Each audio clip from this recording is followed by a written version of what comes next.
Matt, Miles just told us that when he was drafting today, he was looking for some youth and bounciness toward the end. So you feel like you checked off the youth and bounciness boxes for him? I sure hope so. Came out with the dub, and at the end of the day, that's what really matters. So I think he picked a solid team, and we performed well, and came away with the win.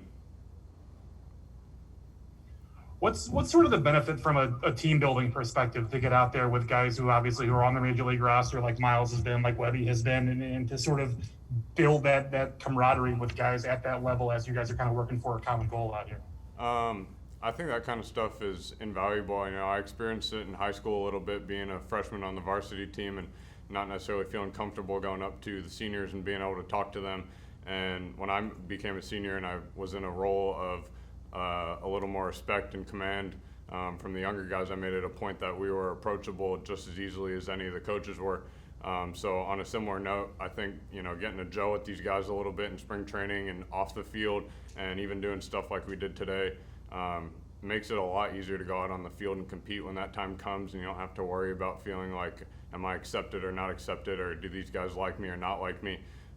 You have a good relationship with those guys before you ever take that first step onto the field, and I think it makes it that much easier to just go out and take care of business when the time comes. Derek Gold, St. Louis Post-Dispatch.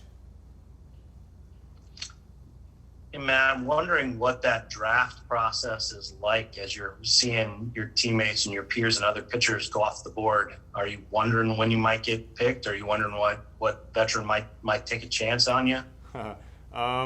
I wasn't too worried about it. I wasn't trying to take today too seriously. I was, like Miles said, we were looking to go out and have a good time and have fun competing amongst each other. So, I was happy when Miles picked me, and I looked like we had a really athletic team. So I was happy about our chances going into today.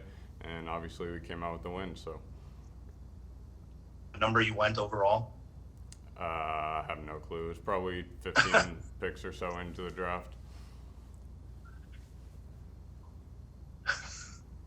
How are you pitching wise? I'm sorry, can you say that again? You cut out. Yeah. Go ahead, Just wondering how you feel pitching wise and how ready you are for like an exhibition game. I feel great. I feel like at last spring training I got a good taste of what it was like showing up to camp and what our expectations were coming into camp. And I feel like I did a good job this offseason of preparing for those things. And I stepped onto the field day one, and I felt like I was ready to go. So I'd say right now I'm just looking forward to going out there again and throwing my bullpens and hopefully getting some innings in some games and seeing what happens after that. Randy Carricker, ESPN Radio. Hey, Matthew. Obviously, last year was so weird because you didn't get to pitch in games, but what were you able to take out of the alternate camp that you've brought into spring training this year? And do you feel like last year got you closer to the major leagues? Absolutely. I've had a lot of conversations with people about this, but I feel like the development and instruction that we got at the alternate site in Springfield last year was invaluable and instrumental in everybody's development. I feel like we kind of got the opportunity to see what it was like to have to pitch in a 162 game season, in the sense of, in a regular season you're going to face guys 8, 9, 10 times throughout the course of the year, and we kind of got to experience that a little bit, facing the same guys every single day or every single 5 days when we would start. And so I had to learn how to make those adjustments and change up my sequencing and location and all that kind of stuff. I couldn't just go out there and say, like, standard lefty, I'm going to throw him a curveball, because he saw the past 3 at-bats. So I feel like it was a really good opportunity to kind of get a feel for what it's like facing guys that many times throughout a season, which is something that I haven't done yet. So I really enjoyed it. Brendan Schaefer, KMOV TV. Matt, do you almost feel like that experience last year at the alternate site was almost, in some ways, better for your development, in that you got some opportunities that you wouldn't have otherwise had in a normal season? I recognize not getting to play games was probably a bummer, but that there was some things that it's like, oh, this wouldn't have happened under other circumstances. Yeah, absolutely. I mean, I got to go up to Busch when Yachty and Paul DeYoung were coming back from being on the IL for COVID, and I got to face them for 5, 6 at-bats that day. And then with all the guys coming back and forth between big league camp and the taxi squad and all that kind of stuff. I got to face a lot of guys that I probably wouldn't have gotten to face throughout a regular season, and because of that, I also got a lot of feedback that I wouldn't have gotten facing, you know, guys on another team. You don't get to go talk to them after the ABs, and in the alternate site, you know, I could face a guy and he gets a hit off me, and I go straight up to him and say, hey, what'd you see? Why'd you swing at that? You know, what happened?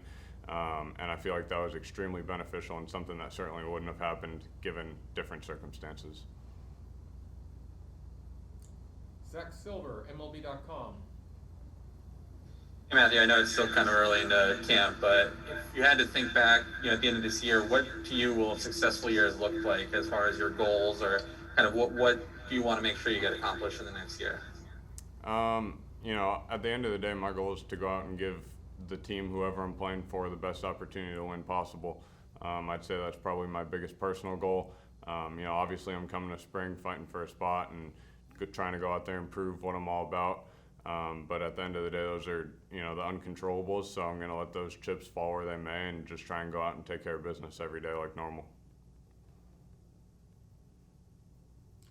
Randy Carricker. Hey Matthew, did you watch most of the postseason last year and watch Arozarena and think, man, I got traded for that guy? I watched a lot of the postseason, and I did watch Arozarena. You know, obviously coming from the Rays too, I wanted to see how they performed in the postseason again.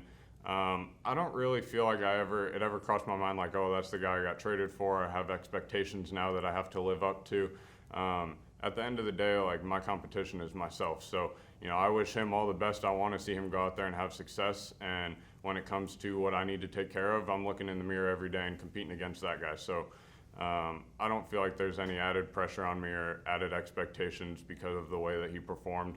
And at the end of the day, I'm happy that he did what he did in the postseason. So there's no grudges there or anything like that.